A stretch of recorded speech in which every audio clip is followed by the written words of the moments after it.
வணக்கம். இது வழக்கு. ஒவ்வொரு மாவட்டத்திலையும் மாவட்ட ஆட்சியர் அலுவலகம் எப்பயும் பரபரப்பா இருக்கும்.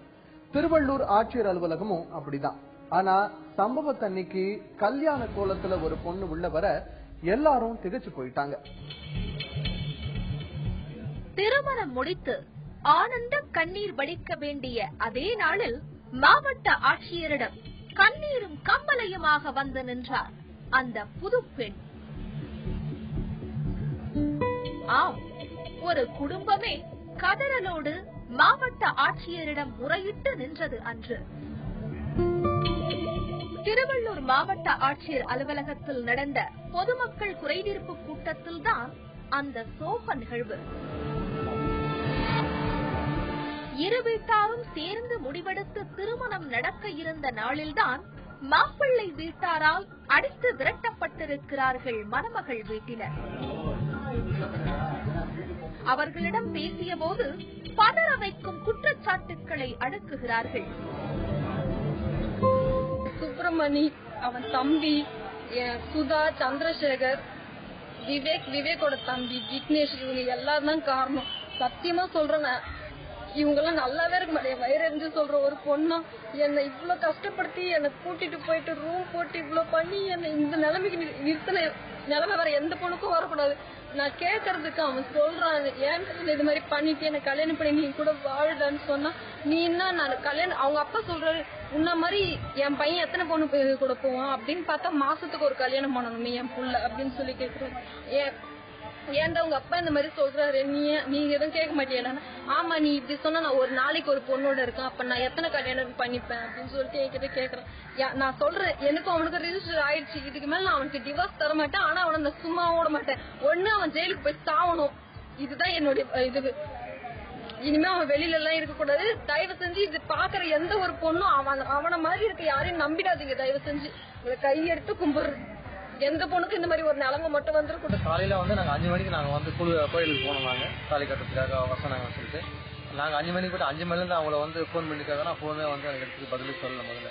அதுக்கப்புறம் ஒரு 5:30 மணிக்கு மேல எனக்கு ஃபோன் பண்ணிட்டு வந்துட்டாங்க சொல்லி சொன்னாங்க. எங்க தேலாம் கிடைக்கல.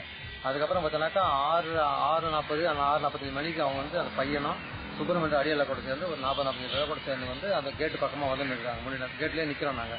அப்புறம் எங்கப்பா என்னப்பா பையன் கேட்டாங்க. இல்ல இந்த பேப்பர் கொடுக்காரங்க என்னப்பா நாங்க எழுதி பேப்பர் சரி நீங்க தாலி கட்டுக்குமா நான் கொடுத்துருன்னு நான் சொன்னேன்னு. ஆனா இல்ல முடியாது சொல்லிட்டு என்ன பண்ணாங்க, என் கூட ஒரு ஃப்ரெண்டு ஒருத்தர் வந்தாரு. அவர் புடிச்சு நெட்டி சொல்லிட்டாரு. நான் என்ன மாதிரி பண்றேன்னு சொல்லிட்டு கேட்டாங்க.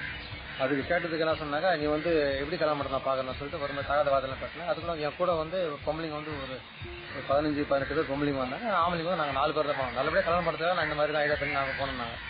அதுக்குள்ள பாத்தீங்கன்னா இருக்கிற ரவுடிலாம் உள்ள வச்சு ஒரே அடிக்கடி அமக்கலம் பண்ணி ரொம்ப அட்டகாசம் பண்ணிட்டு இருக்கிற 4 பொம்பளைங்க அடிச்சிட்டாங்க. அவங்க 2-3 பேர் ஹாஸ்பிட்டல் தான் அட்மிட் ஆகி இருக்கிறாங்க. இன்னும் வீட்டுக்கு வரல. திருவள்ளூரை அடுத்த புது கும்முடிப்பூண்டியைச் சேர்ந்த சம்பத் என்பவரது மகள் சங்கீதா. சுமார் 22 வயது நிரம்பிய இவர் தன் காதல் கணவரால் கைவிடப்பட்டதாக சொல்கிறார். ஆம், பதிவு திருமணம் செய்து கொண்ட இவர்களுக்குள் அப்படி என்னதான் நடந்ததென கேட்டால் அடுத்தடுத்து அதிர்ச்சிதான் மிஞ்சுகிறது. திருமணம் செய்து கொள்வதாக கூறி கொடைக்கானலுக்கு அழைத்துச் சென்ற விவேக் என்ற அந்த நபர் தன்னை ஏமாற்றிய கதையை அவரே நம்மிடம் பகிர்ந்து கொண்டார். நேரம் மேரேஜ் பண்ணிக்கலாம், ரிஜிஸ்டர் ஆபீஸ் போகலாம் அப்படின்னு சொன்னா, அதுக்கு என் ஃப்ரெண்ட்ஸ் எல்லாம் கொடைக்கானல் வந்துருங்க, நாங்க மேரேஜ் பண்ணி வச்சிருக்கோம் அப்படின்னு சொன்னாங்க. சரி நானும் நம்பி போனேன். கொடைக்கானல் கூட்டிட்டு போயிட்டு அவங்க இன்னும் வரல, நீ ரோட்ல எவ்வளவு நேரம் இருக்க, நீ வந்துரு, நம்ம ரூம் போட்டு தங்கிட்டு இருக்கலாம், அவங்க வந்த உடனே கிளம்பிடலாம், ரோட்லயே எப்படி நிற்க அப்படின்னு சொன்னாங்க. நான் இல்ல வேண்டாம், ரோட்லயேனாலும் பரவாயில்ல நிக்கலாம், ரூம்ல வேண்டாம்னு சொன்னேன். ரூம்ல இருக்கிறதெல்லாம் எடுப்பு, நம்ம தான் மேரேஜ் பண்ணி போறோமே வான்னு சொல்லி என்னை கூட்டிட்டு போனாரு. சரின்னு சொல்லிட்டு நானும் போனேன். வந்துருன்னு சொல்லிட்டு கூட்டிட்டு போயிட்டு நான் வந்துடுறேன் ஒரு 5 நிமிஷத்துல இருன்னு சொல்லிட்டு ஃபுல்லா குடிச்சிட்டு வந்தாரு.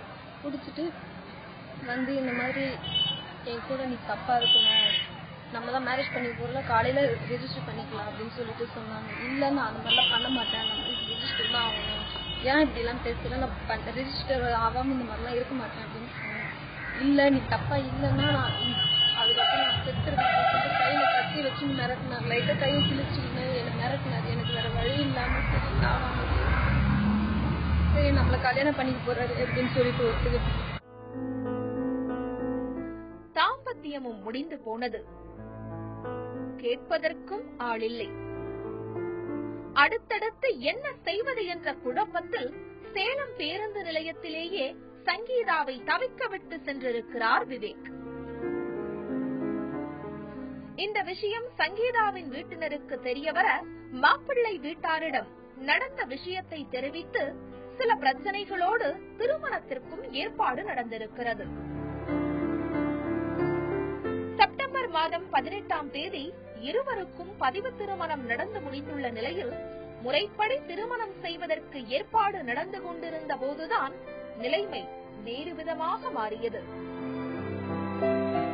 முடிஞ்ச உடனே அவங்க அம்மாக்கு போன் பண்ணி பேசினாரு. அவங்க அம்மா நீ அங்கேயே விட்ட உனக்கு பிரச்சனை ஆயிடும், வேற எங்கேயாவது கூட்டிட்டு போயிட்டு அந்த பொண்ணுக்கு தெரியாத இடத்துல விட்டுட்டு நீ வந்துரு அப்படின்னு சொல்லிட்டு அவங்க அம்மா போன்ல சொன்னாங்க.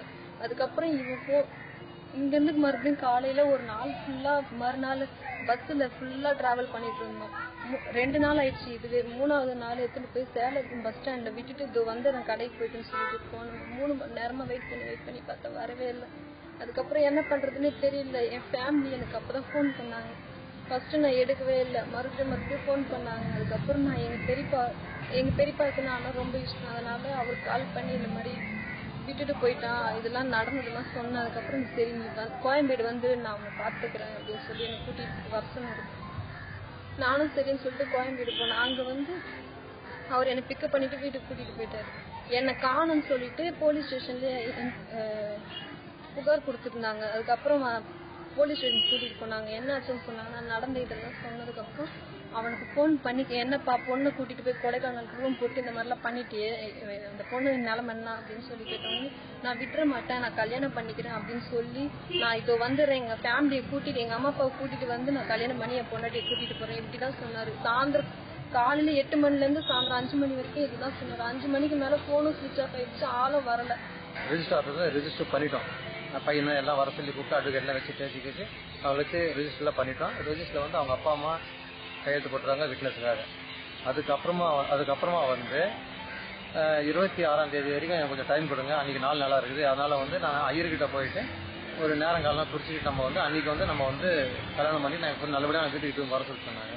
சரி அதுக்கும் நாங்கள் ஒத்துக்கணும். ஏன்னா அந்த டைம்ல பார்த்தீங்கன்னா 40 நாள் 41 நாள் தான் டைம் இருந்தது. சரி ஓகேன்னு சொல்லிட்டு நாங்கள் ஒத்துக்கணும், அது பரவாயில்ல இருந்துட்டு போகிறோம்னு சொல்லிட்டு. அதுக்கப்புறம் இது இடையில வந்து 4 பேர் நிறைய பேர் நம்ம பேசணும், அவங்க பேசினா எல்லாம் சம்பந்தம் சொல்லியிருந்தாங்க, வந்து போயிட்டு இருந்தாங்க.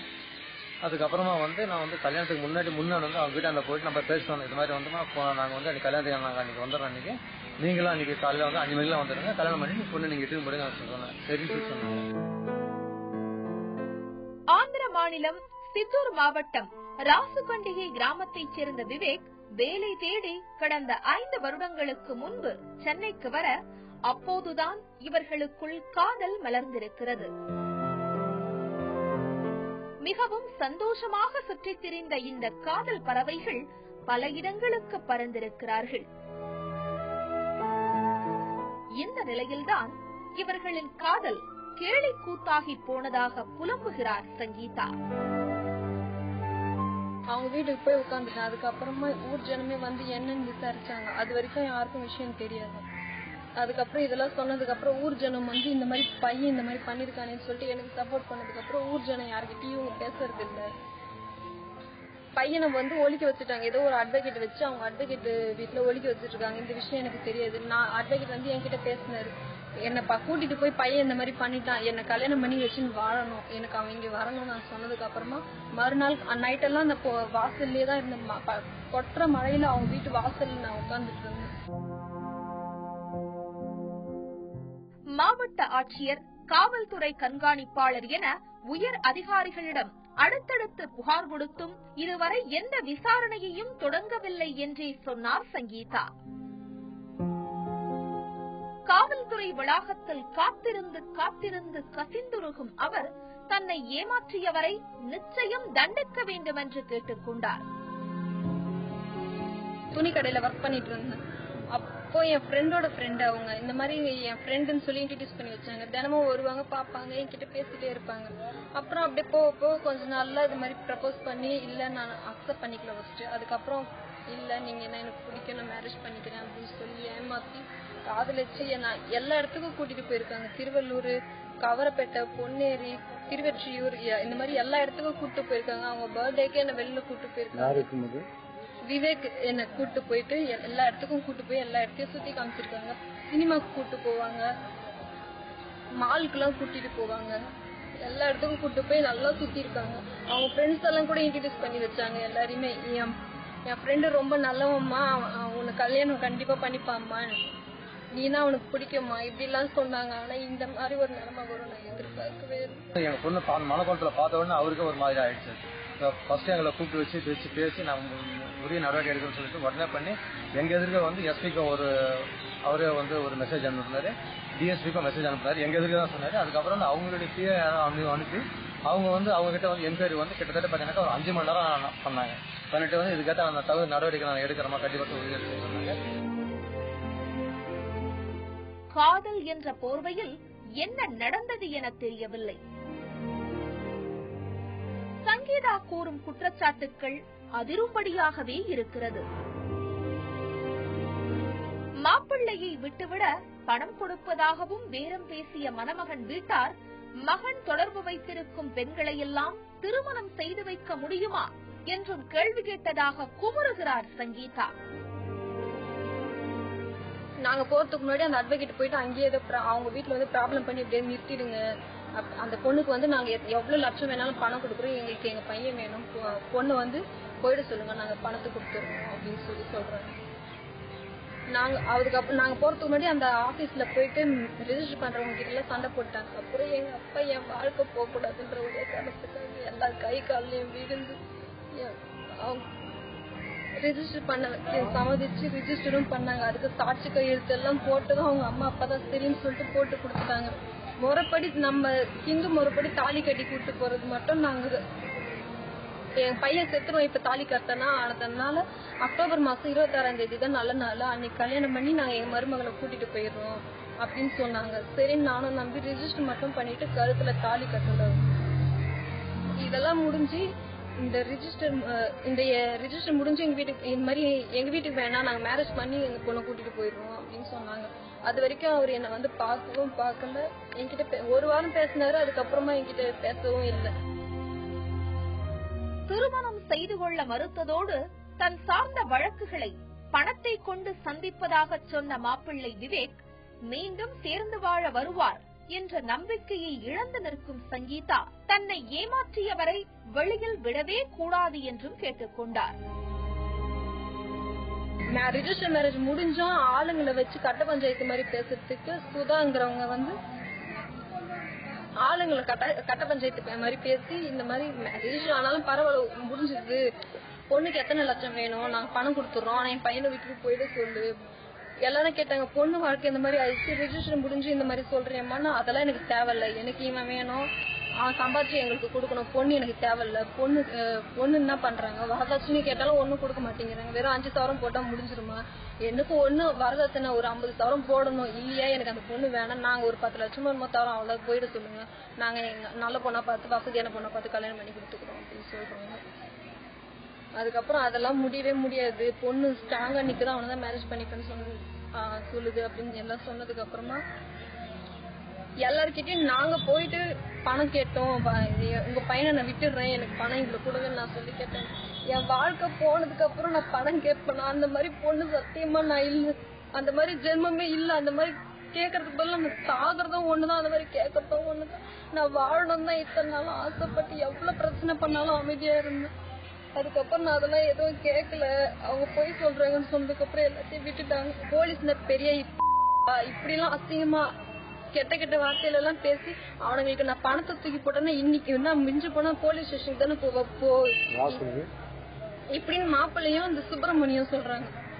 பணத்தை தூக்கி போட்டேன்னா போலீஸ்காரன் நீங்க பணத்தை வாங்கிக்கன்னு என்ன நாளைக்கே விட்டுருவானுங்க, அவனுங்க எல்லாம் ஒரு பெரிய ஆளே கிடையாது, நீங்க தாராளமா போய் சொல்லுங்க. என்கிட்ட சுப்பிரமணியம் சொல்றேன், நான் என் ஊர்லயே எவ்வளவு பெரிய ரவுடி தெரியுமா, நீ எவ்வளவு பணம் கொடுத்தாலும் சரி, நீ என்னதான் கம்ப்ளைண்ட் பண்ணாலும் நீ நான் பணத்தை கொடுத்து வெளியில வந்துருவேன் அப்படின்னு சொல்றாங்க. திருமணத்திற்கு மறுத்ததோடு கோவில் மண்டபத்திற்கு வந்தவர்களையும் அடித்து நொறுக்கிவிட்டு சென்ற அந்த கும்பலை உடனடியாக கைது செய்ய வேண்டும் என்பது அவர்களது ஒட்டுமொத்த கோரிக்கை. கோவிலுக்கும் நாங்க போயிட்டோம். அந்த மாதிரி வரேன்னு சொன்னீங்கல்ல, வந்துட்டீங்களா, இதோ வரேன் அதோ வரேன்னு சொல்லிட்டே இருந்தாங்க. ஆனா கடைசி வரைக்கும் அவங்க வரல. முகூர்த்தமும் முடிஞ்சிருச்சு, எல்லா வேலையும் முடிச்சுட்டு நான் மனக்கோலத்தோட நிக்கிறேன். மாப்பிள்ள 7 மணிக்கு வந்தான் விவேக். வந்ததும் தாலியும் இல்ல ஒன்னும் இல்ல, நான் தாலியும் இப்ப கட்ட மாட்டேன் உங்க கழுத்துல அப்படின்னு சொல்லிட்டான்.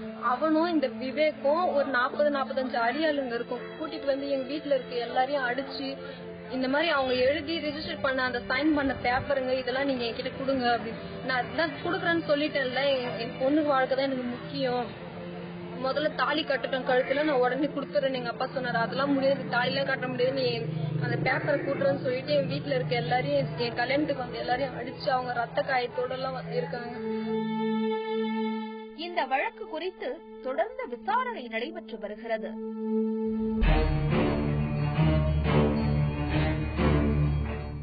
வர்த்தக ரீதியாக செயல்படும் ஒரு இடத்திற்கு வணிக வரி அதிகாரிகள் திடீர் ஆய்வுக்கு போகிறார்கள். சட்ட ரீதியாக ஒரு தொகை வந்து அவர் கொடுக்கணும்னு சொல்லி கட்டாயப்படுத்தி அந்த சம்பந்தப்பட்ட நிறுவனத்திலிருந்து பணம் வசூலிக்க முடியுமா? சட்டம் இது பற்றி என்ன சொல்கிறது? Tamil Nadu tax on luxury hotel and lodging housing act 1981 அந்த சட்டத்தின் வாயிலாக அந்த கமர்ஷியல் டாக்ஸ் அதிகாரிகளுக்கான அதிகாரம் விளம்புகை செய்யப்படுகிறது. அந்த அடிப்படையில் வந்து ஒரு இடத்திற்கு சென்று வணிக ரீதியாக செயல்படும் இடத்துல அவங்க வந்து எவ்வளவு தொகை செலுத்தி வருகிறார்கள், அது எந்த மாதிரியான அது நிறுவனம், என்ன மாதிரியான அமைப்பு, அவங்க வந்து அரசுக்கு செலுத்த வேண்டிய உரிய ஆடம்பர வரியை செலுத்தி வருகிறார்களா அப்படிங்கறத ஆய்வு செய்யும் அதிகாரத்தை அந்த சட்டம் சம்பந்தப்பட்ட துறையினருக்கு கொடுக்கிறது. எது எப்படி இருந்தாலும் சரி, திடீர் ஆய்வுக்காக ஒருத்தவங்க போறாங்க அதிகாரிகள், ஆய்வு செய்து அந்த திடீர் ஆய்வுல வந்து தெரிய வருகிறது ஒரு நபர் வந்து அரசுக்கு செலுத்த வேண்டிய ஆடம்பர வரியை செலுத்தாமல் இருக்கிறார். அப்படிங்கிற தருவாயில அவர்கள் வந்து அந்த ஆவணங்களை பரிசீலனை செய்து ஒரு கணக்கு பார்த்து இந்த அடிப்படையில் இவ்வளவு தொகை அப்படிங்கறது நிர்ணயம் செய்கிறார்கள். அது வந்து சட்டத்தால் வந்து அது வந்து விளம்புகை செய்யப்பட்ட ஒரு விஷயம், சம்பந்தப்பட்ட அதிகாரிகளுக்கு அந்த அதிகாரம் வழங்கப்பட்டிருக்கிறது. ஆனால் அந்த அதிகாரிகள் வந்து ஆய்வு செய்த அன்றே அந்த தொகை வந்து செலுத்தணும் அப்படிங்கறத வந்து ஒரு கட்டாயப்படுத்தி அந்த பணத்தை வசூலிப்பதை வந்து சட்டம் ஏற்றுக்கொள்வது கிடையாது, நீதிமன்றங்களும் அதை ஏற்றுக்கொள்வது கிடையாது. சமீபத்தில் சென்னை உயர்நீதிமன்ற மதுரை கிளையில நீதியரசர் ஆர் சுப்பையா அவங்க முன்னாடி ஒரு வழக்கு ஒன்று விசாரணைக்காக வந்தது.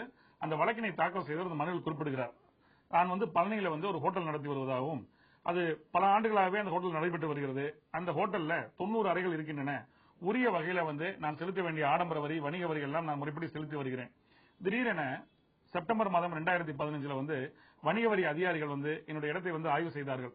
ஆய்வு செய்து அவர்கள் வந்து 2014, 2015 மற்றும் 2015 மற்றும் 2016 ஆண்டுக்கு நான் உரிய ஆடம்பர வரியை நான் செலுத்தவில்லை அப்படிங்கறத வந்து அவங்க பதிவு செய்து என்னிடமிருந்து காசோலைகள் பெற்று போகிறார்கள். எங்கள் நிறுவனத்தில் இருந்த பங்குதாரரிடமிருந்து காசோலைகளை கட்டாயப்படுத்தி பெற்றுச் செல்கிறார்கள். அந்த காசோலை கொடுக்காத பட்சத்தில் அந்த பங்குதாரரை வந்து நாங்கள் கைது செய்வோங்கிற ஒரு விஷயத்தை குறிப்பிட்டு அந்த அடிப்படையில் வந்து ரூபாய் 8,82,000 இந்த காசோலைகளாக கொடுக்கப்பட்டிருக்கிறது. அன்னைக்கு வந்து எந்த விதமான ஆவணமும் வந்து முறையாக பரிசீலனை செய்யப்படவில்லை. ஏன்னா அந்த ஹோட்டலை பொறுத்த வரைக்கும் 90 அறைகள் இருந்தாலும் சரி, அன்று 6 அறைகள்ல மட்டும்தான் வந்து அது வந்து ஆட்கள் இருந்தாங்க, மிச்சம் உள்ள அறைகள் காலியாகத்தான் இருந்தன. ஆனாலும் சம்பந்தப்பட்ட வணிக வரி அதிகாரிகள் வந்து முறையான வந்து ஒரு ஆவணங்களை பரிசீலனை செய்யாமல் அவர்களாக ஒரு கணக்கு ஒன்று எடுத்துக்கொண்டு ஆண்டுக்கு வந்து 100 நாட்கள் எல்லா அறைகளுமே நிரம்புகின்றன அப்படிங்கிற ஒரு கணக்கிற்கு அவங்களாக எடுத்துக்கொண்டு அந்த அடிப்படையில வந்து 8,82,000 தொகை நாங்க வந்து எங்களுடைய ஹோட்டல் செலுத்தணும்னு சொல்லி அவங்க கட்டாயப்படுத்தி என்னுடைய பங்குதாரரிடமிருந்து காசோலைகளை வாங்கிட்டு போயிருக்காங்க. இது சட்டத்தின் பார்வையில் சரியல்ல. ஆகவே அந்த காசோலைகளை சம்பந்தப்பட்ட வணிக வரி அதிகாரிகள் திருப்பி தரணும்னு சொல்லி மனுவில் குறிப்பிடுறார். நீதியரசர் சுப்பையா அவர்கள் வந்து அந்த வழக்கினை வந்து சீர்தூக்கி பார்த்து இருதரப்பு வாதங்களையும் கேட்கிறார். அது தெளிவாக தெரிகிறது, ஆய்வு செய்யப்பட்ட அன்றே வந்து காசோலை வாங்கப்பட்டிருக்கிறது. ஆக அவர் மேற்கோள் காண்பிக்கிறார், சட்டத்தின் பார்வையில் வந்து ஆய்வு செய்வதற்கு வணிக வரி அதிகாரிகளுக்கு வந்து ஆடம்பர வரி சட்டம் வந்து அதிகாரம் அளிக்கிறது. ஆனால் அது வந்து அன்றே வசூலிக்கப்படணும் அப்படிங்கிறது வந்து சரியான விஷயம் கிடையாது. எந்த ஒரு நபருக்குமே வந்து உரிய அவகாசம் வழங்கப்பட்டு நியாயமான ஒரு காரணம் வந்து அவர் பதிலளிக்கக்கூடிய ஒரு அவகாசம் அளிக்கணும். அதன் பிறகுதான் அந்த பணத்தை வசூலிக்கும் நடவடிக்கையில வந்து அவங்க ஈடுபடணுமே ஒழிய ஆய்வு செய்த அன்றே வந்து உடனடியாக பணத்தை கட்டணும் அப்படின்னு சொன்னது வந்து ஏற்றுக்கொள்ள முடியாதுங்கிற வேறு ஒரு தீர்ப்பை மேற்கோள் காண்பித்து சம்பந்தப்பட்ட அதிகாரிகளுக்கு வந்து அவர் குறிப்பிடுகிறார். அதாவது வந்து தமிழ்நாடு மதிப்பு கூட்டு சட்டம் 64 உட்பிரிவு 4 அந்த அடிப்படையில வந்து இது ஒரு தவறான போக்கு, அந்த மாதிரி ஒரே நாள்லயே வந்து அவங்கள்ட்ட கொடுத்து அதை வந்து அந்த தொகையை கட்ட சொன்னது வந்து ஏற்றுக்கொள்ள முடியாது. அதே நேரத்துல அந்த சம்பந்தப்பட்ட அதிகாரிகள் வந்து வாங்கின காசோலைகளை வந்து உரியவரிடம் தான் ஒப்படைக்கணும். ஆனால் அவங்க வந்து என்ன அவர் வந்து அந்த சம்பந்தப்பட்ட ஹோட்டல் வந்து ஆடம்பர வரியாக வந்து அந்த வரி எவ்வளவு செலுத்தணுமோ அந்த தொகை நிர்ணயம் செய்து உரிய நோட்டீஸ் கொடுத்து சட்டபூர்வமாக வசூலிக்கும் அந்த நடவடிக்கை வந்து எவ்வித தடையும் கிடையாது. ஆனால் அன்றே ஆய்வு செய்து அன்றே வசூல் செய்த அந்த காசோலையை வந்து திரும்ப கொடுத்து உத்தரவு போட்டிருக்காரு. ஆக சட்டத்தின் பார்வையில வந்து அதிகாரிகளுக்கு வந்து வணிக வரி அதிகாரிகளுக்கு ஆய்வு செய்யும் அதிகாரம் இருக்கிறது, அந்த தொகையை நிர்ணயம் செய்யும் அதிகாரம் இருக்கிறது. ஆனால் அன்றே வசூலிக்கணுங்கிற ஒரு கட்டாயப்படுத்துவதை வந்து சட்டம் ஏற்றுக்கொள்வது கிடையாது. மீண்டும் வேறொரு வழக்கோடு உங்களை சந்திக்கிறோம். அதுவரை தொடர்ந்து இணைந்திருங்கள் தந்தி தொலைக்காட்சியுடன்.